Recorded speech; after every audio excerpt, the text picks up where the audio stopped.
Can you dig it? Can totally dig it. It's another Wildcard Wednesday here on Windy City Digits. How's it going, everyone? That's Vic. I'm Carl. Thanks for tuning in for another episode of Wildcard Wednesday. Wildcard! Lots to talk about this week. Wildcard Wednesday. Yeah, lots to talk about this week. If you haven't had a chance yet, hit the like and subscribe. Helps us out here. But this week... give it a go. Let's see. The Cubs and Sox... Well, more Sox mercifully end the season.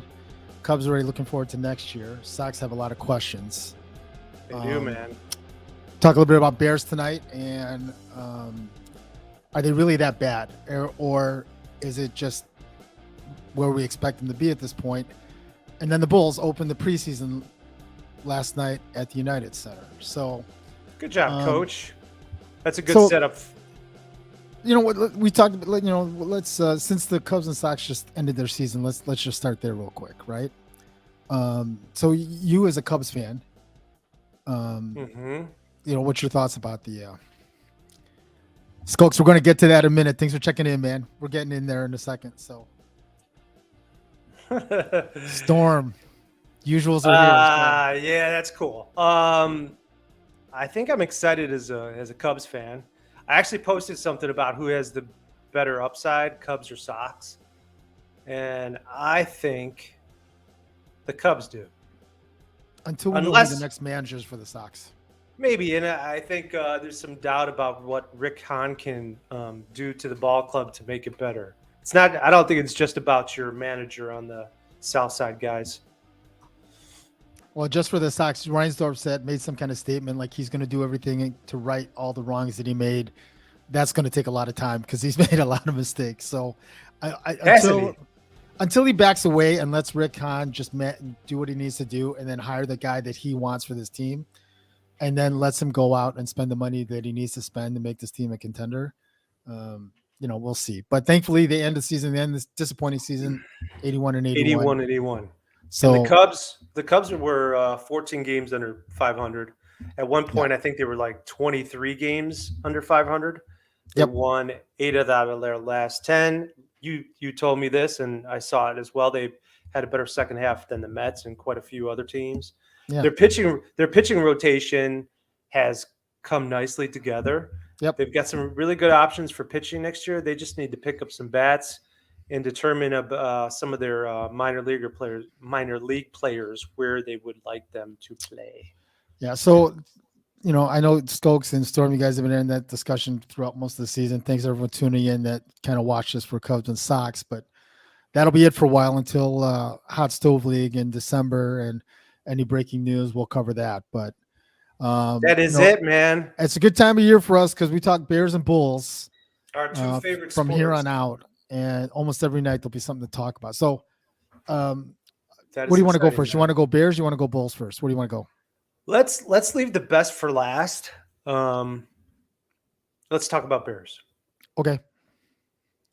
So go ahead. So the question really, I guess I want to throw out there, are the Bears really as bad as people think? Yes. Well, look, did anyone expect anything else at this point? There comes the positivity. Yes. Did you expect them to be 2-2 at this point? Yes. Okay. Actually, I predicted them to be 3-1. Okay. I predicted them to win possibly 8 games, and 3. They needed to win those 3 to win 8. So Storm votes yes. They're not winning 8 games anymore. Okay. Well, look, I guess it's depending on who you're talking to, right? I mean, they're saying again, look, it's the offensive line again. Cody Whitehair's out for a while, so that's definitely going to hurt, right? Yep. Sam Mustipher is not having a good season at center, right? But if you look at the numbers and some of these, you know, like Brian Baldinger is one of these guys from NFL Network that I really trust and I value his opinion. One of the few guys on NFL Network. And he's saying that, you know, each week there are things that he's getting better at. It's just that he's not getting time to make the decisions. There were a couple of videos they showed where Mustipher just basically blew a couple blocks, and the guy was right on top of Fields. Yes, and Eberflus actually kind of made some comments about the middle of the line blowing it, um, pretty much identifying who that is in Mustafer. I don't think it's a hidden issue that everybody knows Mustafer's having a tough time. So I believe they're going to be trying to move somebody else in there. Well, either that, you got to get Patrick in there and have someone over to left guard to cover for him, right? Well, Patrick is supposedly still not ready to snap the ball. So, well, look, Storm, we knew that the O-line was going to be trash, right? But we didn't expect Lucas Patrick not to be playing center, right? Like that's one of the things we thought going in. Tevin Jenkins has been playing outstanding. I think he's one of the top 6, top 7 right guards right now in the league. You don't hear much about Braxton Jones. He seems to be doing his job, right? He's doing okay. Patrick, he's still recovering from injury, but for the most part, he's doing well, right? It's really Mustafer up the middle of the line, really. And, unfortunately, that's really causing a problem. I saw a stat last week that when Fields had a clean pocket, he was 11 for 14 when he has a clean pocket. I also saw a stat this week that through their first 14 starts of their pro career, Justin Fields has better numbers than Josh Allen. He has a better quarterback. He has a better quarterback rating. I think more passing yards. You are accurate, right? So I saw the same thing. We knew that this team was lacking talent offensively. I don't know what people expected, Justin to be the savior and to overcome all of the talent deficiencies that we've got. You know what? I think people were hopeful that Poles and Eberflus were good at looking at talent and paying cheaper to get talent here that might develop into something. Yeah. So, and it hasn't come up to fruition. But also, you got to remember, Pringle was one of those guys, and he's hurt. Right. They did pick up N'Keal Harry. I don't think he was going to be anything anyways. Velus Jones has been hurt, but one game maybe. Yeah, and who knows what his psyche is going to be like after the last game. I think he'll be fine. I mean, he used to return punts for a while, and he was one of the leaders in the SEC. Right. Right. Right. In punt and kickoff returns. I'm sure he's muffed a punt before. And I'm sure he'll recover. But I'm just interested to see how he's going to be integrated into the offense. And you know what? The O-line, they're better than last year. Slightly. But the receiving core is terrible. I still don't understand why I would have, if they short up their defensive line a little bit better, kept Hicks, and then spent their money or drafted wide receiver. Now, I saw a stat. I saw like some report the other day that the Bears are second in dead money and dead cap money. Like they're still paying Andy Dalton.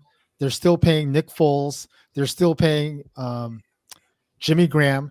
They're paying those 3 guys still on the roster. It's something like 30 or 40 million on the cap. Yeah, it's a lot, man. Yep. Right? Yeah.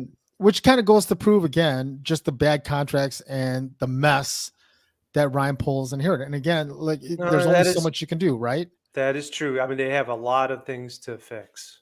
Right. They have too much to fix. So 2-2, right? We're going into the Vikings this week. I haven't looked at the injury report yet for this week. I have. So okay. David Montgomery is still on it. Jalen Johnson, Jalen Jones, but he's ill. Dane Cruikshank, he's been on there for a while. The whole season. Yeah, Ryan Griffin, and then Matthew Adams was limited. Everybody else should be ready to go. Did you see anything on the Vikings as far as their injury report? The Vikings injury report, they only have 3 players. Cornerback Cameron Dantzler. DR, thanks for checking in. Cornerback Andrew Booth Jr. and outside linebacker Zadarius Smith. So he's the guy from Green Bay that killed us Mm-hmm. the last couple of years. So I guess if he's out, that's a big impact potentially on the game. So right? and I don't know if these cornerbacks are their starting cornerbacks either. So I'd have to look more into their. Okay, well, let's see CPAs. how the week progresses. But we knew that this was going to be a week to week thing, right? And Mm-hmm. the weeks that they look good, people still think we're trash, but they're a little more optimistic. Weeks like last week where we don't even throw the ball in the end zone, people start to question and wonder what the heck we're doing here. So Okay, so just a couple things here. The Bears have the 4th best passing defense. that's because we suck at the run. Yeah, exactly. The Vikings are allowing. This is surprise. Maybe this is a good thing for Fields. The Vikings are actually allowing 263 yards through the air. What did the Red Rocket throw for? I gotta look that up. 200 something yards, man. He actually Dalton had a good game against. Yeah, I think that's why I was saying if they would have kept him in last year, maybe we would have won a couple more games. Yeah, I think we would have. Chicago's run defense is allowing 183.3 yards on the ground. That's 32nd. Minnesota's defense is 23rd in rush yards. So Minnesota's defense is not good. They are good with takeaways though. So they create some turnovers. I mean, let me see what I'm looking it up right here right now. So Allen Dalton was 20 for 28, 236 yards, 1 touchdown, no interceptions. The biggest rusher they had last week was Latavius Murray for 57 yards on 11 carries, averaging 5.2 yards per carry. So, they do give up some yards on the run if they probably would stuck with it, but Dalton still went 20 for 28 for 236. Right? No, he did a pretty decent job. Yeah. So, yeah. Skokes, we talked about this, right? I mean, what was the number in the red zone? They've only thrown like 2 passes in the red zone out of like 22 plays. They got to be more creative. No, that's terrible. Yeah, it's terrible. Roquan's been actually pretty active. He was number 1 in tackles coming into week 4. He looked active again in that last game. He can't do it all. No, he cannot. Yeah. I mean, the run is getting right through our defensive line, and he's making pretty good decisions and hitting the hole and knocking offensive line into the runners. But yeah, that's rough. Let me see.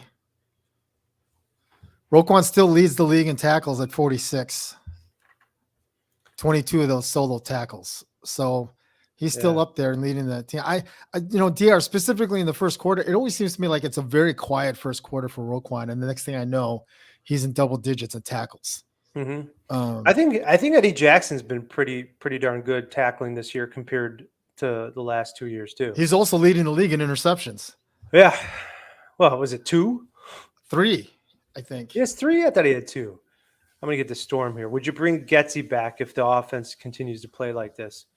If they continue to not be creative on their offensive play calling and rolling out Justin Fields a little bit more, I don't know. It's kind of hard to tell. I mean, it's just like some people are saying, how do you judge Justin Fields based on the talent he's got out there?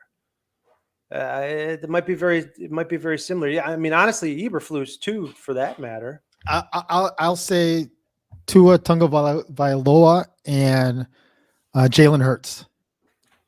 Jalen Hurts was considered trash and a terrible quarterback, and then they stuck with it. They stuck with the offensive coordinator, and then they drafted last year or 2 years ago Devonta Smith, and then they went out and got AJ Brown. And how could that even help any quarterback to have 3 different offensive coordinators in 3 different years? That would be a bad idea. So I see Getsy coming back. regardless of how the season goes. And then, hopefully giving them more tools to work with. yes. And then next year will be the true year. I think it's the same thing. Like we talked about polls in the offseason. Let's not completely judge him on this offseason when he really needed to retool this team. It's going to be this next offseason and draft that we're hopefully going to see some better talent on the Bears. Yeah, look, it's only 4 games into this regime, right? It's only 4 games in. We have problems on the offensive line. Fields is running for his life back there. We got problems in River City, buddy. Right. So, I think that we have to see what happens through the 16 games. Now, through 16 games, if we're in the red zone for like 100 plays and 90 of them are runs, yeah, then I got a problem, right? Yeah. Then something's got to change, right? But, maybe have someone else call the plays. I don't know, right? But you got to wait and see how this all plays out, I think, and at the end of the year. And then I think Storm will go ahead and revisit that issue at the end of the year, right? Amen. So let's make our predictions for Smokes has a good thing here, right? I mean, he's got to be better in the play action, but again, he's not getting any time because he fakes the handoff, and next thing you know, he's running for his life. So he's just got to be a little bit better. Yeah. Right? Some of the times he ran for his life, he had to. There were no options. Yeah. All right. So we'll see how it talks. We'll see how it goes this week with the Vikings. We'll revisit that issue. We need to make a prediction, buddy, because we make a prediction on the score every game. Bears 31-17. It's not happening, man. Okay, Bears how about 31-17. What do you think? Storm says Vikings 24, Bears 16. I am going to say 21 Vikings, and the Bears are going to get 17. 21-17. So that's how about you? That's a good point. Are you for real? 31-17? Yeah, 31-17. All right. Thinks they're going to win too. So just so everybody knows, Carl just keeps on throwing out the same number, hoping he hits on one of them. That's 31-17. That's how he used to bet. Correct. I'll just keep on. It's going to hit. I'll just keep picking because if I don't play it that week, then who knows? Oh, the wise one, Katie. Right. She put a comment. 17-14. Thanks for checking in, Katie. 17-14. All right. Well, we'll see who's right at the end of the game. All right. Let's talk Bulls. Man. All right. So I went to the game last night. I saw the preseason opener against the New Orleans Pelicans. It's hard to say Pelicans. So tell me what you thought watching the game on TV. We were texting back and forth throughout the game, but tell me what you saw, what you thought. I saw trash defense again. That was one thing. Too many easy baskets. The baseline, Vooch and Patrick Williams, they don't even have a chance. They don't have a chance to block shots. People are drawing had fouls. 3 blocks in the first quarter. I'm not saying that Vooch was a problem. I'm just saying that when people are coming to the rim that easily, I mean, they had so many points inside the paint that first half. I don't know what it looked like the second half, but the first half was ridiculous how easy they were getting into the block. The first half, you're saying? The first half, yeah. Okay. I mean, they scored 40 points. I mean, but they're once again, every team seems to shoot really well from 3-point range when they play the Bulls. Yeah, I think in the first quarter, I think they started like 3 for 3 or 4 for 4 in the first quarter. I think they ended up 5 for 7 in the first quarter. Well, I think that's part of their defensive problem. So between that, the same pick and rolls that they were having problems with before, they're not moving their feet. Their help defense was weak. Yeah, that's my initial reaction to the defense. Okay. And then the offense, I do like one thing. I like that more people are getting the ball in their hands, but but it didn't seem to generate much aggressiveness in Patrick Williams, which I would have liked to have seen even more. I mean, he was 3 of 7 from the field. I did like a couple plays where he drove to the hoop. And that's where I'm going to leave it for now. All right. There's a lot more to talk about. So I will say watching the game in person and not having the benefit of TV or commentary, right? The reason why I think they scored, look, they were shooting lights out from 3-point to start with. And I think that kind of put them on their heels a little because every time they stepped out on someone on 3, the rotation was a step slow when they went to go step out on someone. So that's something I think that needs to be worked on. The second thing is the offense in the first half, especially with the regulars with DeMar and Zach and Vooch. Vooch played well last night. He did play really well. I think he played well last night. But it looked like DeMar and Zach were too passive. Like they weren't aggressive. They were trying to pass the ball. I think Zach had a couple turnovers trying to do a pick and roll with Vooch, and the ball got picked off like 2 or 3 times. Hey, so just real quick. Yeah. DeMar did score 21 points. He went to the line. He was 11 from 12 from the free throw line. If the Bulls continue to, even Zach LaVine drew a foul too and went to the free throw line. The Bulls have guys that can draw fouls. They need to use that to their advantage, draw fouls, and get other teams in foul trouble too. Well, that number for DeMar is a little deceiving because the second half, Zach didn't play. Zach didn't start the second half. Yes, it was AC. So DeMar was a lot more aggressive at the start of the third quarter. And he kind of helped propel that run to get him close to back in the game. And then the bench kind of really brought us back. Right. But in the first half, especially in the first quarter, I felt like they were overpassing. And I don't know how it looked on TV, but in person, Dragic was awful. He was terrible, man. But he was awful. Dragic is not that bad. I'm even Donovan said that was uncharacteristic of him. He's not worried about him. Yeah. Dragic was awful. And I will also say that in person with the eye test. I know what you're going to say. Drummond is an offensive liability on the offense. You texted me that. Yeah. Especially with the spread offense. Other than setting a screen, he's completely useless on the offensive side. Well, he definitely needs to get in the lane and get his offensive rebounds. Right. I think he's going to be useful. It's going to be all dependent on matchups. But when Javonte came in there, Javonte had an amazing game. So he did, Vooch did, and I was also impressed with even though Terry didn't play against starters. It's not what you guys thought.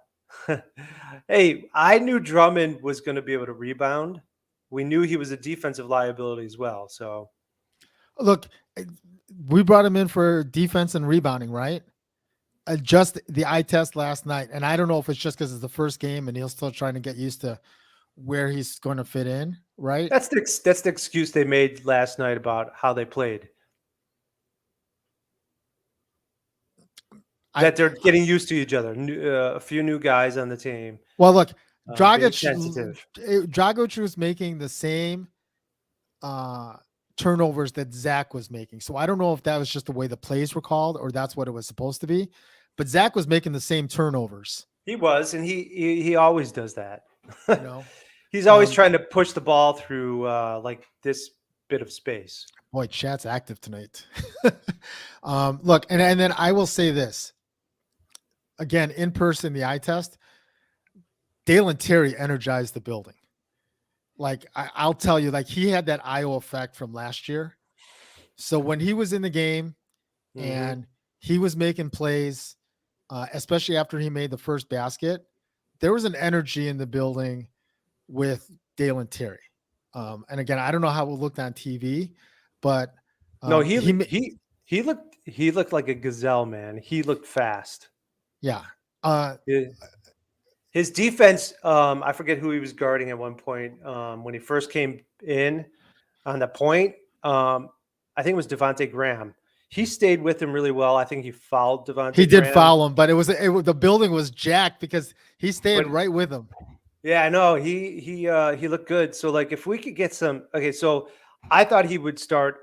I think he's going to start in the G League, and I thought that. But I guess if he continues to do this, and the Bulls truly need some better defensive effort from their perimeter, they may have to find a place for him and play on that second unit. I kind of agree with Skokes right now. I think he's going to take Kobe's minutes. Any minutes that Kobe was going to get, that's going to go to Dalen Terry. So Kobe wasn't there. Kobe is hopefully one of the guys that could be a 3-point shooter and be more consistent than he was last year. So that's kind of hard to replace when the Bulls don't have the best 3-point shooting either. So, and I texted this to you last night. So, AC shot the ball pretty well last night during the game. In warmups, AC could not miss from 3 in warmups, and Kobe couldn't hit the side of a barn in warmups. So take that for what it's worth, right? AC said he's been working on his shooting all off season. Yep. And it showed. It showed, like, especially in warmups, right? And AC is going to get playing time. So Kobe last night, the couple minutes he got in the game, it looked like the same Kobe. He was tentative. I don't think he scored last night in the game. I think he was like 0 for 2 or 0 for 3. I think he was only in there for 3 minutes, honestly. Yeah. So, he wasn't in there very long, and they took him right out. Like, I think AC came right back for him right away. Yeah, let me see what his minutes were here. He played 2 minutes, so that's kind of hard to judge. They took him right out right away. I don't know if it was because he was hurt, but they took him out right away. How many shots did he got a knee contusion, man. Did he say how many shots he got up last night in the game? I didn't see that. I didn't see that stat. Let's see. I'll bring it down here, man. Kobe was 0 for 2. Okay, so he was able to get 2 shots up in those 2 minutes. Yep. Right. The other thing I will say too, and again, I don't know how late did you finish the game last night? I did. Okay. There's a reason why no one wants Antetokounmpo. He was terrible last night. He looked lost. Like, he looked like the kid you put on the team because he's the tallest kid in the class, but he can't move. He doesn't know how to play basketball. Like, last night, Billy Donovan took a timeout in the fourth quarter. We were down like 2 or 4 points.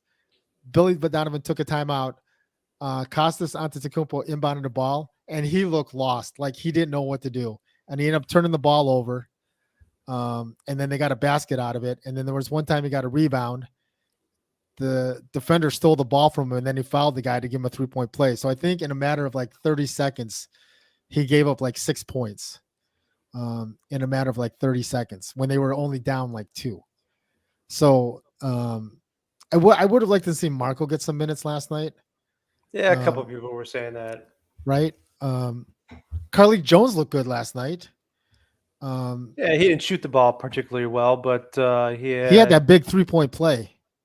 He had 2 assists. Did he have 2 assists? Or 4? I don't know. He led the team in assists. Yeah, but Dalen Terry, to me anyway, he passed the eye test last night, watching him in person. Now, he did have a lot of minutes against their second, third stringers too, but their second string is actually decent. Alvarado, he played against Alvarado. Yeah, Alvarado's scrappy, man. Yeah, we still need a guy that's more of a defensive hawk, and maybe Terry is that guy. I don't know. I think that's too early to say. But one thing that was easy to say was it's the same old BS in terms of their defensive effort. And when Billy Donovan had to take that timeout in the very first quarter, you were like, seriously, guys? I get it's preseason, but bring the effort. And then people are saying it's just preseason. Well, you know who brought the effort? That first unit for New Orleans. They were intense. The Bulls cannot lay off a play, period. They're not going to be any good if they continue to play like that. They won't even make the playoffs if they continue to play like this.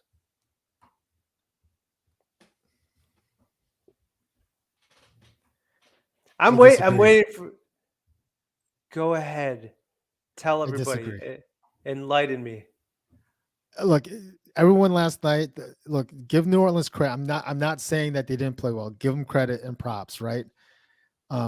You had guys shooting 3 points last night that are not normally 3-point shooters, and they just Oh my happen to hit God. these shots. And we say this way too often about the Bulls. How many times has a team literally shot like on fire from 3-point range against the Bulls? Look, it just happens to be against the Way Bulls. too I'm not often. disagreeing with you, right? But like, look, the two guys going into the game you were trying to stop were Ingram and Zion, Yeah. right? You pretty much did that. I mean, Zion had a couple great plays, but the guys that were killing you were like Herman Gomez. He had a monster game last night. Yeah, no, yeah, you're right on Herman Gomez. Right? All right, so Herman Gomez, yeah, he had 15 points. He was 6 of 10, one of 2 from 3-point line. Larry Nance had a decent game. Devontae Graham was 3 of 8 from 3-point line. Zion played really well, 13 and 4, and so yeah, I'm not so sure about that. He only played 15 minutes too. Yeah, like he didn't play, but the minutes he was in there, right? I mean, for the most part, I think Vooch had a big block on Zion, or it was Patrick Williams. One of those guys had a big block on him. That's James. Thanks for checking in. Vooch had 4 blocks. Who am I thinking wasn't? Oh, CJ McCollum. Sorry, Storm. You're right. It wasn't Ingram. It was CJ McCollum. What was CJ's stats last night? He had 6 points, 4 rebounds, 3 assists, 2 of 4 overall, 1 of 2 from 3-point range. Yeah, so those are the two guys you were focusing on defensively. You're right, but you're right though. To your point, you can't just focus on the two guys. You got to focus on all 5 guys on the court. To your point, I agree with that part of it. Right? But they've for a first game, they looked discombobulated, both on the offense and the defense, especially the starting what they went through 10 players in the first half. That first 10, and again, Dragic and Drummond did not have a very good first impression last night. They did not. Zach seemed to be passive. Same with DeMar in the first half. DeMar came out and swinging in the second half for sure. And so did AC. Ayo, what do you think of Ayo in the starting role? He was all right. He's still not that type of point guard that we need. So would you still want him starting? It's a great point, man. I think I'm going to say yes right now, and I'm going to reserve to change that after watching the next 2 preseason games. Okay. I think the Bulls, if they don't show some better effort defensively, they're going to have to work out their starting 5 so that they could have someone else there that's more defensive minded. If it's Javonte Green, great. If it's DJJ, great. I don't know how they do that exactly, but based on again, it's only one game, but do you play Javonte ahead of Drummond? I don't know. I mean, they do lack the height, and I think it's all dependent on matchups. So maybe, but I can see Drummond would get very disengaged quickly if we started that already. But how do you get 2 technicals in the first preseason game? Well, the second one was dancing, I hear. Yeah, it was right after he was celebrating. Dalen Terry got dunk. The dunk. And then we're out of nowhere. We're like, who got a technical? And they're like, it was Andre Drummond's second technical. That was stupid. We gave up the ball like 26 or 27 times yesterday. The amount of turnovers was pretty bad. I think New Orleans had just as many turnovers. I'll take a look. It was pretty close, at least I saw on the scoreboard. The stats were very similar as far as rebounds, steals. All right, though, yeah, you are right. 22 turnovers for the Pelicans, 26 for the Bulls. We shot 43 of 89 overall. They shot 46 of 93. They were 11 of 37 from 3-point line. We were 9 of 27. Did you say they got up 93 shots? Yeah, That's the Pelicans did. And we only got up how many? 89, 4 less. Yeah. Okay. But I mean, that's also considering. I mean, the Bulls missed a ton of shots that first quarter. They did. So that first quarter obviously killed them. They just can't. Well, and a lot of those shots came right at the end of the shot clock. Like it was almost like whoever had the ball at the end of the shot clock had to fire it up. Right? Mm-hmm.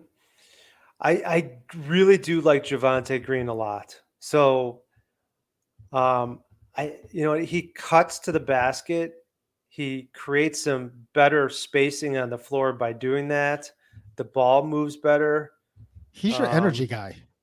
He is, man. I wish he could get in more. And he definitely did before DJJ. DJJ got in late. He was in the fourth quarter. Like he barely got any minutes. And in warm-ups, DJJ looks really small.